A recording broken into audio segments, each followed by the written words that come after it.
একটা ইয়ে রয়েছে, মানববন্ধন রয়েছে, তো আমরা সেদিকে যাবো। এই জন্য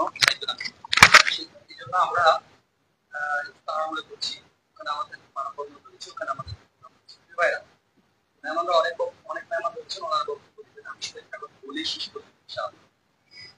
2010 সালে আওয়ামী লীগের ফ্যাসিস্ট সরকার আসার পর থেকে সবচেয়ে বেশি নির্যাতন, সবচেয়ে বেশি মামলা, গুম, হামলা, খুন ইসলামী ছাত্র শিবির এবং জামাত ইসলামীর বাইরের উপরেই করেছে।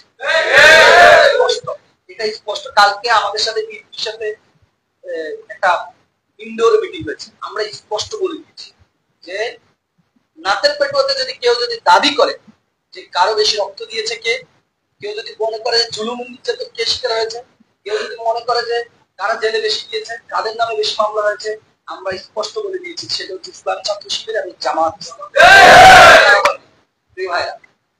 আমরা আমরা গত এক মাস আগে চিন্তা করতে পারিনি যে আমাদের অনেক ভয় ছিল, অনেক ডর ছিল, কি জানি কি হয়, কি জানি কি হয়, যে আজকে 17 বছর পর্যন্ত একটা ফ্যাসিস্ট সরকারের জুলুমের পরে আমাদের আমাদের অনেকের মনে এই ধারণাটা হয়ে গেছে যে হয়তো এই প্রাণের এইটুকু উত্তরণের কোন রাস্তা হয়তো আল্লাহ রাব্বুল আলামিন রাখেন।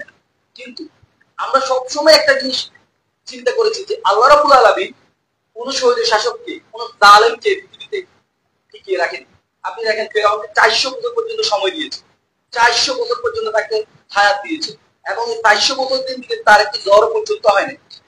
কিন্তু একটা সময় তাকে আল্লাহ বলেন নীল নদে কি করেছে, সে সাঁতার কেটেছে, সেই নীল নদে তাকে আল্লাহ রাব্বুল আলামিন ডুবাই দিয়েছে, ঠিক না ভাইরা?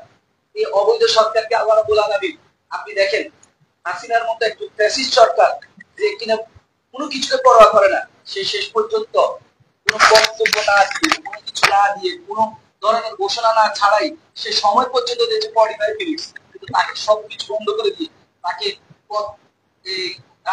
একবার পলায়ন করতে হয়েছে, ঠিক না ভাইরা? কিন্তু এর উল্টা পিঠটা দেখেন, জামাত ইসলামী নেতৃবৃন্দ ফাঁসির মঞ্চে গিয়েছে। ওনাদেরকে বলা হয়েছে 2009 সালে শিবিরের সেক্রেটারি বোর্ড অলরেডি বলেছে, যখন 2009 সালে যখন আওয়ামী লীগ ক্ষমতা আসার পরে শিবিরের কেন্দ্রীয় সেক্রেটারি মেম্বাররা জামাতের আমিরের সাথে দেখা করে বলেছে যে আওয়ামী লীগ ষড়যন্ত্র করছে আপনাদের বিরুদ্ধে, আপনাদেরকে মামলা করবে, আপনাদেরকে মানবতা বিরোধী অপরাধ সাজিয়ে আপনাদেরকে ফাঁসি দিবে। তখনই আমাদের দায়িত্বশীলকে বলেছিলাম, কিন্তু আমাদের দায়িত্বশীল তখন পরামর্শ দিয়েছিল যে আপনারা বিদেশ চলে যান।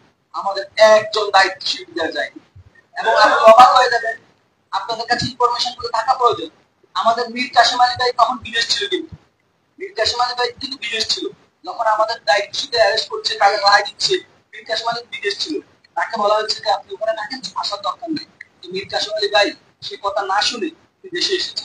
কারণ আমাদের নেতৃবৃন্দরা সবসময় একটা জিনিস বিশ্বাস করতো যে বিদ্যুৎ পয়সা জমি কোথায় হয়। আমি আপনার কথা বাড়াবো না, সেকেন্ড পরিষদ আপনাদের জন্য ইনফরমেশন দেবো।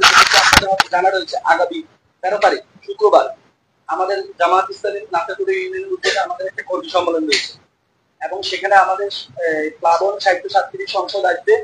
আমরা দুপুর 3টা থেকে আপনারা 2:30 বাজে চলে যাবেন। দুপুর 3টা থেকে আমাদের প্রোগ্রাম শুরু হবে, সমাবেশ 5টার পর থেকে আমাদের সাংস্কৃতিক অনুষ্ঠান শুরু হবে।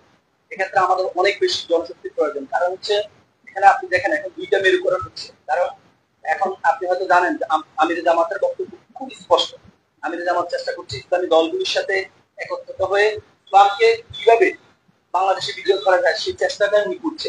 আমার মনে হচ্ছে যে আগামী দিনে হয়তোবা আমাদের আগের যারা বন্ধু ছিলেন তারা আমাদের শত্রু পরিণত হওয়ার সম্ভাবনাই আছে, ঠিক না? আমরা এগুলোকে ভয় করি না, কারণ আমাদের সবসময় এগুলা আমরা জানি আমাদের কে একলাই চলতে হবে, ঠিক না? সেজন্য আমাদের অনেক জনশক্তি প্রয়োজন। এখানে আমাদের প্রোগ্রামটা অনেক বড় করা প্রয়োজন। এই জন্য আপনাদের সর্বোচ্চ সহযোগিতা দায়িত্বশীলরা আছে, ওনাদেরকে উত্তম করা হয়েছে, ওনারা কথা বলবেন। সবাইকে ধন্যবাদ। আসসালামু আলাইকুম।